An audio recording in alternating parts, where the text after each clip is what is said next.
கிறிஸ்துவுக்குள் மிகவும் பிரியமானவர்களே, அன்பின் ஆண்டவராம் இயேசு கிறிஸ்துவின் நல்ல நாமத்தினாலே உங்கள் அனைவரையும் அன்போடு வாழ்த்துகிறேன். எனக்கு அன்பான தேவ பிள்ளைகளே, இன்று ஒரு முக்கியமான காரியத்தை குறித்து நாம் தியானித்து விட்டு இந்த இரவு வேளையிலே ஜெபிக்க போகிறோம். எனக்கு அன்பான தேவ பிள்ளைகளே, பாருங்கள், இந்த உலகம் முழுவதும் அறிந்த ஒரு காரியத்தை இன்று நான் உங்களோடு பகிர்ந்து கொள்ள இருக்கிறேன். ஐயா, இந்த உலகம் முழுவதும் உள்ள ஜனங்களுக்கு பாவம் செய்கிறவனை சாபம் சூழ்ந்து கொள்ளும். பாவம் செய்கிறவனுக்கு எப்படி ஆகிலும் தெய்வ தண்டனை உண்டு. பாவம் செய்கிறவன் மனிதர் கண்களிலே, அரசாங்கத்தின் கண்களிலே தப்பித்து விடலாம், ஆனால் தெய்வத்துடைய கண்களிலே தப்புவிக்க முடியாது என்பதை உலகம் ஒத்துக்கொள்ளுகிறது. இதற்காக இந்த உலகம் எங்கெங்கெல்லாமோ சென்று தங்களுடைய பாவத்தை பாவ நிவர்த்தி செய்து கொள்ள வேண்டும், பாவத்தை மறைத்து அல்லது பாவம் கழுவப்பட்டு பாவத்திற்கு பரிகாரம் செய்து அவர்கள் நித்தியத்தை பெற வேண்டும் என்று எதையோ செய்கிற உலகம் இன்று நம்ம மத்தியிலே இருக்கிறது. அருமையான தேவ பிள்ளைகளே, ஆனால் வேதம் சொல்லுகிறது, இரத்தம் சிந்துதல் இல்லாமல் பாவ மன்னிப்பு இல்லை என்பதாய் வேதம் சொல்லுகிறது. பாருங்கள், ஒரு அற்புதமான காரியத்தை இன்று நாம் பார்க்க போகிறோம். மத்தேயு 1 அதிகாரம் 21 வசனத்திலே வேதம் அற்புதமாக ஒரு காரியத்தை சொல்லுகிறது. அவள் ஒரு குமாரனை பெறுவாள், அவருக்கு இயேசு என்று பெயரிடுவாயாக, ஏனெனில் அவர் தமது ஜனங்களின் பாவங்களை நீக்கி அவர்களை இரட்சிப்பார் என்றான். அவர் தம்முடைய ஜனங்களின் பாவங்களை நீக்கி. அருமையான தேவ பிள்ளைகளே, இந்த இயேசுவே இரட்சகர். ஐயா, இவரே உங்களை விடுவிக்கிறவர், உங்களை தப்புவிக்கிறவர், உங்களுக்கு ஆரோக்கியம் தருகிறவர். இந்த இயேசுவே இரட்சகர். இவர் உங்களுடைய பாவங்களை நீக்கி உங்களை இரட்சிப்பார். நீங்க எத்தனை பிரச்சனைகள், எத்தனை போராட்டங்கள், துன்பங்கள், உபத்திரவங்கள், பாவங்கள், பாவத்தின் அடிமைத்தனங்களிலே இருந்தாலும் சரி, உங்களை இரட்சிக்க ஒருவர் இருக்கிறார். அருமையான தேவ பிள்ளைகளே, இவர் பாவங்களை நீக்கி உங்களை இரட்சிப்பார். உங்களை எல்லா விதமான பாடுகள், உபத்திரவங்கள், வேதம் சொல்லுகிறபடியே பாவத்தின் சம்பளம் மரணம், பாவம் செய்கிற ஆத்மாவே சாகும். பாருங்க, பாவம் செய்கிறவனுடைய சாபம் அவனுடைய வாசற்படியிலே படுத்துக் கொள்ளும் என்று வேதத்திலே சொல்லப்பட்டிருக்கிறது. அவன் எங்க புறப்பட்டு போனாலும் சரி, அந்த மனிதன் எங்கே புறப்பட்டு சென்றாலும், எங்கே இருந்தாலும் அவனுடைய அந்த சாபம் புறப்பட்டு செல்லும் என்று சொல்லப்பட்டிருக்கிறது. ஐயா, தண்டனைக்கு பாவம் செய்கிறவன் தப்பித்துக் கொள்வது அரிது. ஆனால் இங்கே வேதம் அற்புதமான ஒரு காரியத்தை கர்த்தர் கொடுக்கிறார். எப்ப ஒரு மனுஷன் பாவத்தில் இருந்து மனம் திரும்புகிற ஒரு சூழ்நிலைக்கு வந்திருக்கிறானோ, ஒரு முடிவுக்கு வந்திருக்கிறானோ, ஐயா, அவருடைய பாவத்திற்கு மனஸ்தாபப்பட்டு, ஐயா, என் தெய்வமே, இனி நான் பாவம் செய்ய மாட்டேன், என் பாவங்களை உம்முடைய இரத்தத்தினால் கழுவி என்னை மன்னியும் என்று கேட்கும் பொழுது அந்த மனிதனுக்கு பரிபூரண விடுதலை உண்டாகிறது. யோவான் 1:29 சொல்லப்பட்டிருக்கிறது. பாருங்கள், யோவான் அப்படியாக இயேசுவை அவரிடத்தில் வர கண்டு, இதோ உலகத்தின் பாவத்தை சுமந்து தீர்க்கிற தேவாட்டுக்குட்டி என்று அவரை குறித்து சாட்சி சொல்கிறார். பாருங்கள், இந்த உலகத்தின் பாவத்தை சுமந்து தீர்க்கிற தேவாட்டுக்குட்டி உங்களுக்காகவும் எனக்காகவும், ஐயா, நீங்களும் நானும் செய்துவிட்ட பாவங்களுக்காக, மீறுதல்களுக்காக, கீழ்ப்படியாமைகளுக்காக ஒருவர் கல்வாரி சிலுவையிலே அடிக்கப்பட்டிருக்கிறார். என் அன்பு சகோதரனே, சகோதரியே, அவர் கல்வாரி சிலுவையிலே அடிக்கப்பட்டதினால் இனி நீ உன்னுடைய பாவங்கள், மீறுதல்கள், குற்றங்களுக்காக அடிக்கப்பட வேண்டிய அவசியமில்லை. உன்னுடைய பாவங்களை கல்வாரி சிலுவையிலே, உன்னுடைய பாவங்களை மாத்திரமல்ல, சாபங்களை, ஐயா, பாடுகளை மாத்திரமல்ல, நோய்களையும் கல்வாரி சிலுவையிலே சுமந்து தீர்த்த ஒரு கர்த்தர் இருக்கிறார். கலங்காதிருங்கள். எனக்கு அருமையான தேவ பிள்ளைகளே, கலங்காதிருங்கள். எந்த சூழ்நிலையிலும் பயப்படாதிருங்கள். நீங்கள் ரட்சிக்கப்பட்ட ஜனம். ஒருவேளை நீங்கள் இன்று புதிதாக இந்த செய்தியை கேட்பவர்களாக இருந்தால், நிச்சயமாக நீங்கள் இந்த இயேசு உங்கள் பாவங்களை மன்னித்து உங்களை ரட்சிக்க முடியும். எங்க இருந்து யார் ரட்சிப்பாரு?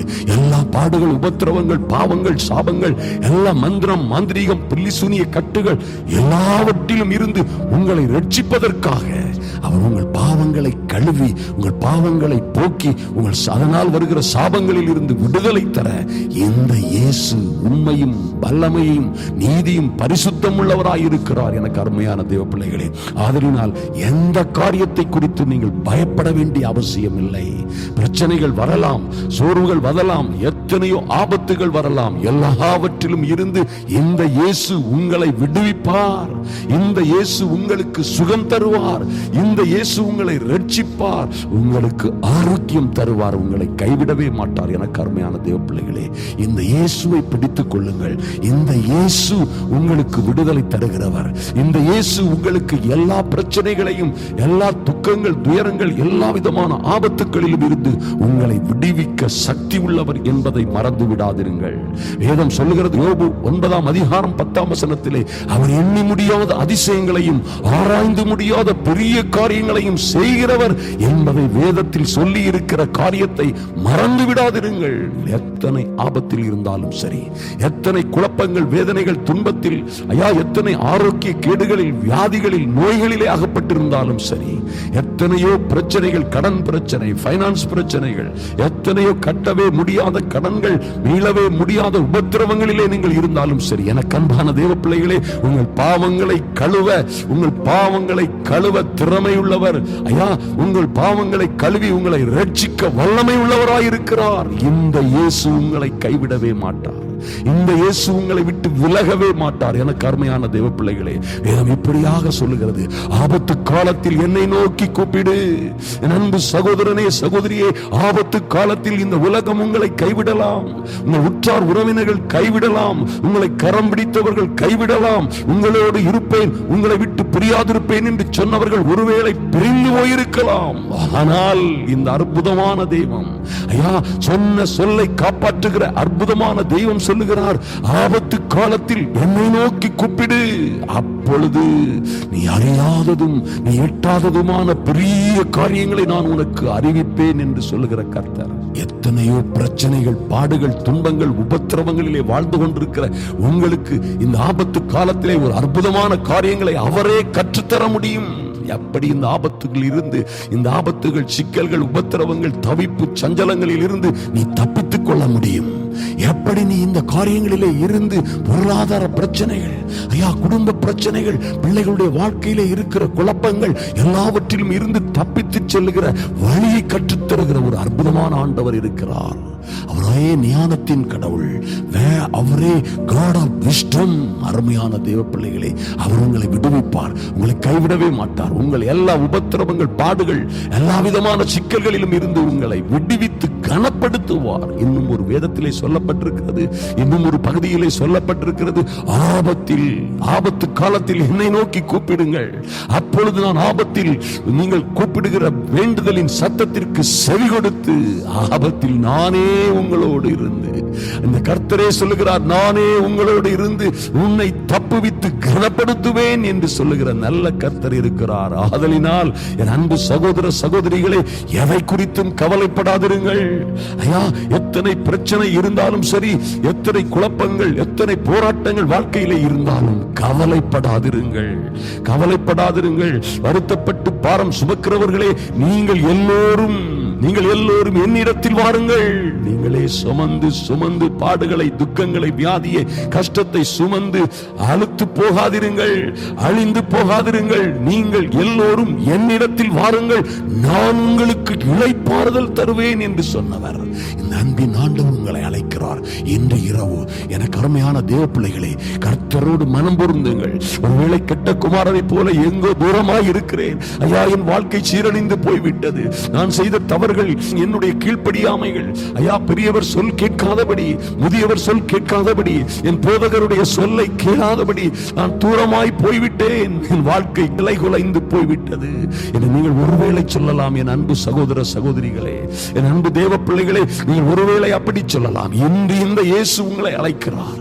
அவர் உங்கள் பாவங்களை கழுவி உங்களை ரட்சிப்பதற்காக, எல்லா உபத்திரவங்கள், பாடுகள், எல்லா விதமான துன்பங்கள், துயரங்களில் இருந்து உங்களை ரட்சிப்பதற்காக, உங்களை விடுவிப்பதற்காக, உங்கள் வியாதிகள், துன்பங்கள், வருத்தங்கள், நோய்களில் இருந்து சுகம் தருவதற்காக இந்த இயேசு உங்களை இன்று அழைக்கிறார். அருமையான தேவ பிள்ளைகளே, பாருங்கள், நீங்கள் எந்த கொடுமையில இருந்தாலும் சரி, கர்த்தரே சொல்லுகிறார், நான் சாந்தமும் மனத்தாழ்மையுமாய் இருக்கிறேன். இந்த இயேசு சொல்லுகிறார், நான் சாந்தமும் மனத்தாழ்மையுமாய் இருக்கிறேன். உங்களை வருத்தப்படுத்துகிற, உங்களை கொடுமைப்படுத்துகிற, உங்கள் மேல் முகத்திற்கு மேல் முகத்தை போடுகிற ஒரு தெய்வம் அல்ல. என் முகத்தை உங்கள் மேல் ஏற்றுக்கொண்டு என்னிடத்தில் கற்றுக்கொள்ளுங்கள். கர்த்தர் சொல்லுகிறார், நான் சாந்தமும் மனத்தாழ்மையுமாய் இருக்கிறேன். நல்ல தேவன், இரக்கமுள்ளவர். என் முகத்தை ஏற்றுக்கொண்டு என்னிடத்தில் கற்றுக்கொள்ளுங்கள். அப்பொழுது கற்றுக்கொள்ளும் பொழுது, அந்த வழிமுறைகளை நீங்கள் கற்றுக்கொண்டு அதன்படி நடக்கும் பொழுது உங்கள் ஆத்துமாக்களுக்கு இளைப்பாறுதல் கிடைக்கும் என்று சொன்னவர் நிச்சயமாக இன்று உங்கள் ஆத்துமாக்களுக்கு இந்த இரவிலே இளைப்பாறுதலை தருவார். இதை கேட்டுக்கொண்டிருக்கிற அருமையான தேவ பிள்ளைகளே, உங்களுக்கு நீங்கள் எத்தனை பாடுகளில், எத்தனை துன்பங்களில், எத்தனை கஷ்டங்களில் இருந்தாலும் சரி, இனி என் வாழ்க்கையிலே சாவை தவிர வேறு நிம்மதியான காரியம் ஒன்றுமில்லை, என் வாழ்க்கையை முடித்துக் கொள்வதுதான் எனக்கு வழி என்று நீங்கள் சொல்லிக் கொண்டிருக்கலாம். ஐயோ, யாருமே எனக்கு உதவி செய்ய ஆளே இல்லை, என் பாரத்தை சுமக்க, என் கஷ்டங்களை பகிர்ந்து கொள்ள, எனக்கு ஆறுதல் சொல்ல, ஆறுதல் செய்ய யாருமே இல்லை என்று நீ கதறிக்கொண்டிருக்கலாம். ஆனால் இந்த இயேசு நீங்கள் வருத்தப்பட்டு சுமக்கிற பாரங்களை பார்த்துக் கொண்டிருக்கிறார். அவர்தான் உன்னை அழைக்கிறார் என் அன்பு சகோதரியே, அவர்தான் உன்னை அன்போடு அழைக்கிறார் என் அன்பு சகோதரனே. கர்த்தரிடத்திலே வாருங்கள், கர்த்தரிடத்திலே வாருங்கள், நீங்கள் எல்லோரும் என்னிடத்தில் வாருங்கள் என்று சொன்னவர் உங்களை ஜாதி, மதம், வேறுபாடு எதுவும் இல்லாதபடி உங்களை அழைக்கிறார். நீங்கள் இந்த இயேசுவிடம் வாருங்கள். இந்த இயேசு நிச்சயமாக உங்களுக்கு, இந்த இயேசு நிச்சயமாக உங்களுக்கு உங்கள் பாவங்களை, உங்கள் மீறுதல்களை எல்லாம் அவருடைய சொந்த இரத்தத்தினாலே கழுவி, கல்வாரி சிலுவையிலே உங்களுக்காக எடுத்த ஜெயத்தை, வெற்றியை, சமாதானத்தை, சுகத்தை, ரட்சிப்பை உங்களுக்கு தந்து உங்களையும் உங்கள் குடும்பத்தையும் ஆசீர்வதித்து மேன்மைப்படுத்துவார். கைவிடவே மாட்டார். எனக்கு அன்பான தேவ பிள்ளைகளே, அவரை அண்டிக் கொள்ளுகிற யாவரும் பாக்கியவான்கள். அவர் உங்களை ரட்சிப்பார், காப்பாற்றுவார், உயர்த்துவார், மகிமைப்படுத்துவார், கைவிடவே மாட்டார். நாம் இப்பொழுது ஜெபிப்போம். எனக்கு அன்பான தேவ பிள்ளைகளே, கண்களை மூடிக்கொள்ளுங்கள். அன்பின் பரலோக பிதாவே, உம்மை நன்றியோடு நோக்கி பார்க்கிறோம் சுவாமி. இரக்கமுள்ள தேவனே, உம்மை உயர்த்துகிறோம், மகிமைப்படுத்துகிறோம் சுவாமி. ஐயா, நீர் எத்தனை நல்லவர், மாறாதவர், எல்லா மகிமைக்கும் கனத்திற்கும் பாத்திரர். நீரே உம்முடைய சொந்த குமாரனாகிய இயேசுவை ஐயா கல்வாரி சிலுவையிலே எங்களுக்காக பலியாடாய் நீர் ஒப்புக் கொடுத்தீரே. எங்களுக்காக ஒரு பரிகாரம் செய்கிற பரிகாரியாகிய கர்த்தராய் நீர் ஒப்புக் கொடுத்ததினால் நாங்கள் இன்று பிழைத்திருக்கிறோம் சுவாமி. நன்றி செலுத்துகிறோம் ராஜா, நன்றியோடு உம்மை துதிக்கிறோம் ஆண்டவரே. எங்களுக்கு இதை கேட்டுக்கொண்டிருக்கிற ஐயா, இந்த ஜெப வேளையிலே கலந்து கொண்டிருக்கிற ஒவ்வொரு சகோதர சகோதரிகளுக்கும் ஐயா, சமாதானம் இல்லாதபடி, சந்தோஷம் இல்லாதபடி, செழிப்பும் ஆரோக்கியமும் இல்லாதபடி, பல்வேறு உபத்திரவங்களிலும் சஞ்சலங்களிலும் தவிப்புகளிலும் வாழ்ந்து கொண்டிருக்கிற என் சகோதர சகோதரிகளுக்கு சமாதானத்தை உண்டு பண்ணும் ஆக்கினை எங்கள் இயேசுவே உம்மேலே வந்தது என்று வாசிக்கிறோமே. ஆமென். நீர் கொடுத்த சமாதானத்திற்காக அப்பா, நீர் கல்வாரி சிலுவையிலே எங்களுக்காக பெற்றெடுத்த, ஜெயம் எடுத்த சந்தோஷத்திற்காக, சமாதானத்திற்காக, ரட்சிப்புக்காக, விடுதலைக்காக உம்மை நன்றியோடு நோக்கி பார்க்கிறோம் சுவாமி. இந்த ஜெப வேளையிலே கலந்து கொண்டிருக்கிற என் அன்பு சகோதர சகோதரிகள் ஒவ்வொருவர் மீதும் தெய்வீக அனுக்கிரகம் இறங்கி வரட்டும் ராஜா, தெய்வீக அனுக்கிரகம் இறங்கி வரட்டும். நன்றி செலுத்துகிறோம் சுவாமி. இவர்கள் பேறு பெற்றவர்கள், உம்முடைய இரத்தத்தினால் கழுவப்பட்ட இவர்கள் உம்முடைய பிள்ளைகளாய் இருக்கிறார்களே.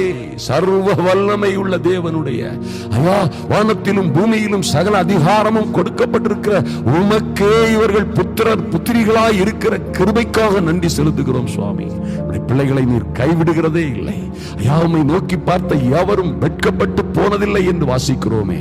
அப்படியா என் தேவன், எத்தனையோ பாடுகளின், உபத்திரவங்கள், வேதனைகளிலே, சிக்கல்கள், போராட்டங்களிலே அகப்பட்டுக் கொண்டிருக்கிற ஒவ்வொரு தேவ பிள்ளைகளையும், என் அன்பு சகோதர சகோதரிகளையும் தேவனாகிய கர்த்தர் கண்ணோக்கி பார்க்கும்படியாய் ஜெபிக்கிறோம். நன்றி செலுத்துகிறோம் சுவாமி. எல்லா விதமான பாடுகள், உபத்திரவங்கள், எல்லா விதமான கஷ்டங்களிலும் இருந்து தேவரீர் விடுதலை கொடுக்கும்படியாய், தேவரீர் இவர்களை விடுவித்து ஆசீர்வதித்து மேன்மைப்படுத்தும்படியாய், ஆபத்திலே இருக்கிற இவர்கள் பிள்ளைகளுக்கு ஐயா எத்தனையோ பிரச்சனைகள், துன்பங்கள், போராட்டங்களிலே ஒருவேளை வழி தவறி கொண்டு போய்கொண்டிருக்கிற, ஒருவேளை கெட்ட பழக்க வழக்கங்களை அகப்பட்டு கொண்டிருக்கிற, தாறுமாறாய் போய்கொண்டிருக்கிற பிள்ளைகளுக்கு கர்த்தர் இறங்கும்படியாய் ஜெபிக்கிறோம் சுவாமி. நன்றி செலுத்துகிறோம் ஐயா. இதுவும் ஒரு ஆபத்து. இது போன்ற ஆபத்திலே, சிக்கல்களிலே அகப்பட்டிருக்கிற உம்முடைய பிள்ளைகள் இந்த ஜெப வேளையிலே உம்மையே நோக்கி பார்க்கிற இந்த பிள்ளைகளுக்காய் நீர் மனதிறங்கும்படியாய் ஜெபிக்கிறோம் இயேசுவின் நாமத்தினாலே. வியாதியோடு இருக்கிறவர்களுக்கு விடுதலை உண்டாகட்டும். கஷ்டத்தோடு இருக்கிறவர்கள் இன்று இரவே கர்த்தர் நல்ல சுக நித்திரையை, ஐயா நிம்மதியான நித்திரையை கொடுப்பீராக, கொடுப்பீராக. வலிகள், வியாதிகள், கஷ்டங்கள் எல்லாம் நீங்கி போகட்டும். மனமடிவை செய்யுகிற எல்லா காரியங்களிலும் இருந்து உம்முடைய பிள்ளைகளுக்கு கர்த்தர் விடுதலை கொடுக்கும்படியாய் ஜெபிக்கிறோம் சுவாமி. நன்றி செலுத்துகிறோம் ராஜா, நன்றி செலுத்துகிறோம். எத்தனைய பாடுகளும் உபத்திரவங்களும் இனி இவர்களை தொடாதபடி என் இயேசுவின் நாமத்தினாலே ஒரு மாபெரும் வெற்றி, விடுதலை, சுகம், ஆரோக்கியம் உண்டாகட்டும். இவர்கள் வாழ்ந்து சிறந்திருக்கும்படியாய் என் இயேசுவின் நாமத்தினாலே ஐயா வாழ்ந்து சிறந்திருக்கும்படியாய் கர்த்தாவே உம்முடைய அனுக்கிரகம் இறங்கி வரட்டும் சுவாமி. தாங்க முடியாத வருத்தத்திலும், சுமக்க முடியாத பாரத்திலும் வருத்தப்பட்டு தவிக்கிற ஒவ்வொரு பிள்ளைகளுக்கும் இன்று இரவே ஒரு சமாதானத்தின் தேவன் சமாதானத்தை கொடுப்பீராக. நன்றி செலுத்துகிறோம் சுவாமி. தவிப்பும் சஞ்சலமும் ஓடி போகட்டும் ஐயா. சந்தோஷமும் மகிழ்ச்சியும் இவர்கள் அடையும்படியாய் கர்த்தர் இவர்களுக்காக உம்முடைய நீதியின் வலதுகரத்தை அசைக்கும்படியாய் ஜெபிக்கிறோம். தடைகள் எல்லாம் மாறி போகட்டும், சிக்கல்கள் எல்லாம் மாறி போகட்டும் இயேசுவின் நாமத்தினாலே. ஐயா யார் யார் மூலமாக இவர்களுக்கு உபத்திரவங்கள் வருகிறதோ, யார் யார் மூலமாக உம்முடைய பிள்ளைகளுக்கு ஆபத்தும் சிக்கலும் தவிப்பும் சஞ்சலமும் வருகிறதோ அவர்கள் இன்றே மனம் திரும்பும்படியாய் தேவ கரம் அவர்கள் மீது இறங்கட்டும் சுவாமி.